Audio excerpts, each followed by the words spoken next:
Hey, what's going on? It's Kevin again, and I'm in a really great mood today. So, I wanted to make another video that shares a couple tips on how to heal a broken heart. Now, obviously, everyone has a different way of dealing with this. Some are way better than others, and some are kind of worse. But what you don't want to do is to resort to drugs, alcohol, going out and hooking up with other people, indulging in food, overeating. All these things are escapes, okay? And they're not the way to heal a broken heart. They're the ways to avoid looking at your broken heart, and it may take your mind off the situation. It may make things better temporarily, but it's not actually going to heal it. So, what I want to do is I actually want to share 5 tips that will help you heal it and give you specific things that you can do to actually feel better. So, the first tip is to accept that the relationship is over. Healing a broken heart is a process. I mention this a lot in my other videos, in my book, and it really is. There's certain stages and cycles and steps. And the first step is to accept that it's over. Because until you do this, you're basically denying reality. You're refusing to look what's right in front of you. Your ex broke up with you or you guys stopped seeing each other. And that's something that you have to really face and embrace. And unless you do that, you're not really being true to yourself or to really what's going on in your life. We often think that we're actually accepting it, but in the back of our minds, we're still holding on to this hope of things working out or, of this not really being final. We think that maybe they'll come back or we'll be able to win them back. And it's really easy to live in a state of denial. And, you have to let it go. You guys broke up for a reason.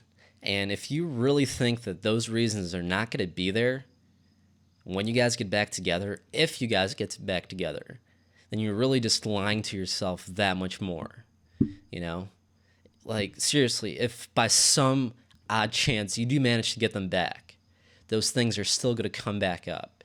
Maybe not at first because, it's going to be so intoxicating and great and amazing again that you're back together and everything's good, but it will resurface. So do remember the reasons you guys broke up and focus on those, because that's the reason the relationship is over, and those are the reasons that it's going to stay over. Okay? So the second tip is to remember why it ended. People will go to a really great extent to avoid pain. And it's a well-known fact that losing the person you love is a very painful experience. So the question to ask is, why would someone inflict this pain on both you and themselves if it's human nature to avoid pain at all cost? Well, the answer to this is that being in a relationship with you must have been causing them so much pain or frustration or disappointment and unhappiness that the pain of losing you and the frustration and the sadness and the loneliness following, the breakup and the grief and all that, it outweighed it. They were more willing to endure the pain of losing you than the pain of being with you. And that's really important to remember because they must have felt unfulfilled for some reason. And that's why they felt this strong urge to leave. And, this uncomfortable feeling of pain or whatever it is that they were unhappy with, that's what gave them the strength to overcome that short-term pain that they're going to feel by losing you and really give them the courage that, I'm making the right choice. And letting go of this relationship, it's ultimately what's better for me in the long run, even though there's going to be some uncomfortable things in the short run. Well, if you want to get over your ex and truly move on with your life, then you really have to do the same thing. You have to focus on all the bad things about the relationship. You have to concentrate on the things that made you unhappy and recall the reasons why you broke up. And this will give you a much more accurate perception of the relationship and how things actually were, because we have a tendency to idealize our partner after a breakup. It's that whole thing about like, you never know what you got till it's gone. Well, when they're gone, our mind plays this trick on us and it makes things out to be better than they really were. It puts our ex on a pedestal. It makes them out to be better than who they really are. It makes the relationship out to be more important to you than it really was. Chances are, if you guys broke up, things weren't going all that well. Sure, you guys had your good moments and things were great, but there was also probably a lot of stress and drama and frustration, and it was becoming toxic. Otherwise, your ex wouldn't have left. So, take off the rose-colored glasses and actually see them for who they are and see the relationship for what it really was. Okay? And step number 3 is to allow yourself to grieve. You're going to feel a whole wide range of emotions after a breakup. Anger, fear, jealousy, hurt, resentment, loneliness, betrayal, abandonment, jealousy, shame, humiliation, disappointment, depression, despair. This whole wide range of feelings. And it's perfectly normal, so don't freak out when it happens. Give yourself the permission to experience these feelings and do it consciously. Instead of letting them run your life and just totally take over, do it intentionally. Purposefully purge these feelings, feel them, accept them as normal, and accept them as part of the process. Don't bury them and try to avoid them or hide away by covering it up with drugs, by trying to hook up with other people, or do all these things. It really just, it's avoidance. It's like putting a Band-Aid over a stab wound. The wound is still there. And the only way to really deal with it is to give it the space to heal. So welcome these feelings, be present with them, and feel them. And then give them the space to sit there, and then let them go. Okay? And then the 4th step is to reflect on the past. Now, you'll know when you're actually ready to look at the relationship objectively. At first it's going to be hard because, you're not going to be thinking rationally. You're going to be overly emotional. You're going to be angry, hurt, upset, and all those things I mentioned. And it's going to be tough to see the situation logically. But once you feel like you're actually ready to look back on it rationally, it's important to do so because it's a valuable experience that you had in your life, and it's important to reflect on it and to see what there is to learn from it, because I believe that everything teaches us a lot about ourselves. And if you really spend the time to contemplate and analyze what happened, you're going to see that it wasn't all their fault and it wasn't all your fault, and there was this kind of like mutual commingling that happened that created these problems in your relationship. And it's important to take stock of what those problems were, how you contributed to them, and what kind of tendencies or habits you have, so that you don't let it happen again with another partner that actually is right for you. And it's often hard to see these things in the beginning, like I said, because all those emotions are overriding you and you're playing the blame game, you're doing all this stuff. But after a while, you have the clarity of hindsight, and you can look back with 20/20 vision and actually see things for how they really are and get a whole lot of perspective and wisdom that you may have otherwise not had. So, focus on what you got out of this experience. It'll make you more grateful for what happened instead of being bitter or cynical about it being a waste of time or all that, You learn something, and experience, regardless of whether it's good or bad, always has something to teach you.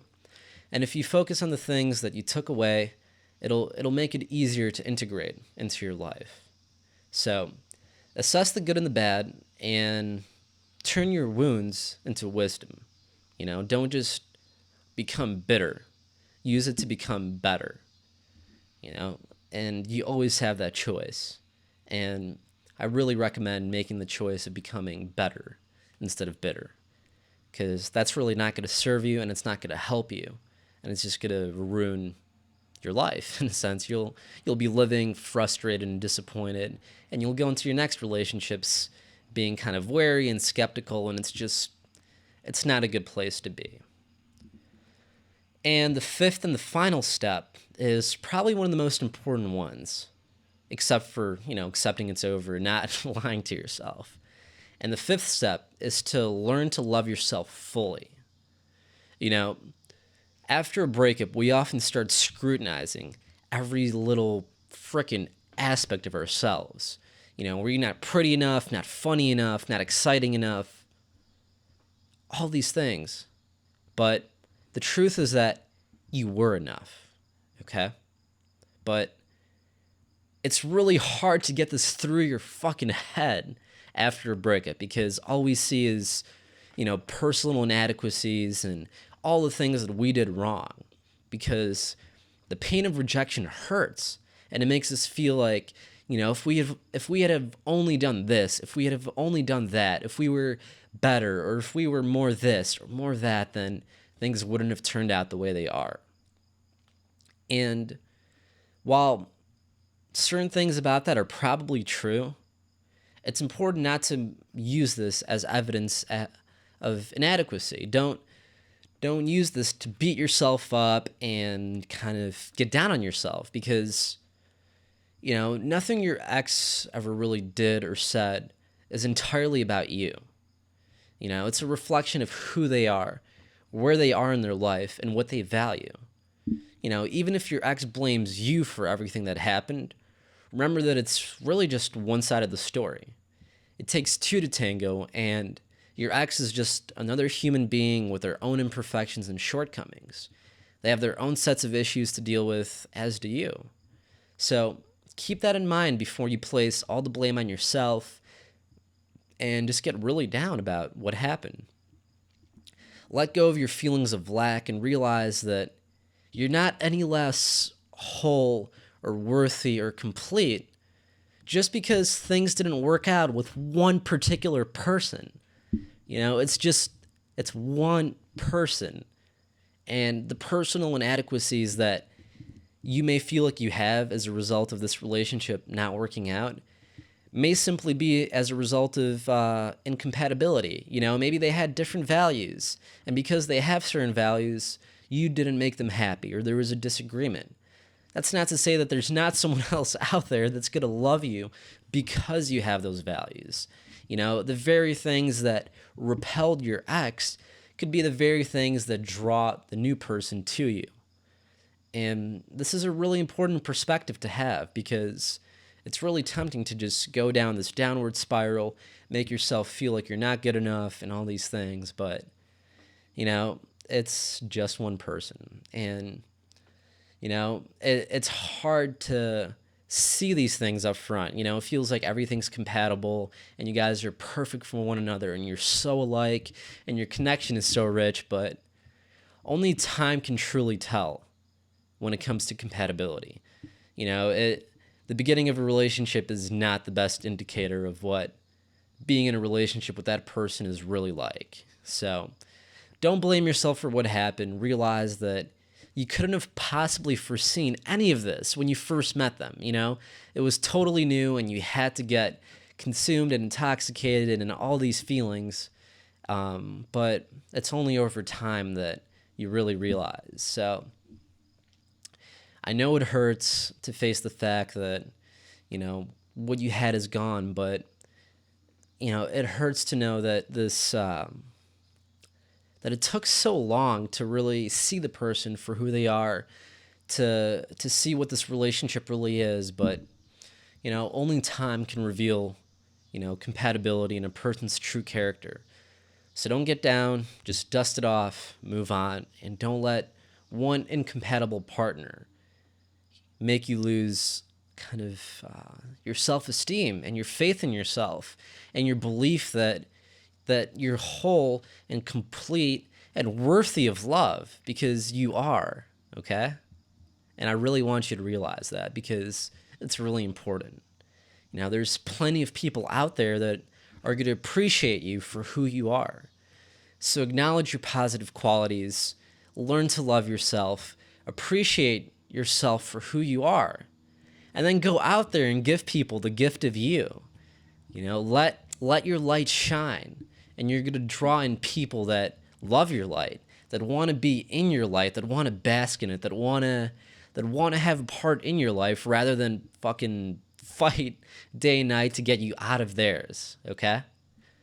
So I hope this video has been helpful. I try really hard to serve as much as I can and to give back as much as I possibly can from the experiences that I've had, and to really pass on the wounds, or not the wounds. I don't want to pass on my wounds.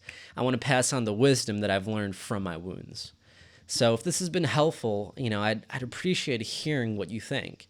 Leave me a comment, below this video, whether it's on my blog or on YouTube. Hit the like button. Tell me what you learned. Tell me how it impacted you. I love hearing how this stuff helps you. I love knowing what kind of a difference I'm making by doing this, because I put in a lot of time and a lot of effort, and it really means a lot to me. So if this benefited you, take a couple seconds, let me know, okay? And if you want more advice on how to get over your ex, I created a whole ton of more resources on my blog. You can actually get a free chapter from my book on my website. The address should be above the video. It's www.howtogetoverrelationship.com. And you can actually just click the link below this video so you don't have to type it all in. And you can go there directly and actually download a free chapter from a book I wrote called The Ultimate Guide on How to Get Over a Breakup. So once again, it's been my pleasure to serve you, and I'm in a great mood right now. I just wanted to give back and to help you, okay? So have a great day, all right? Take care.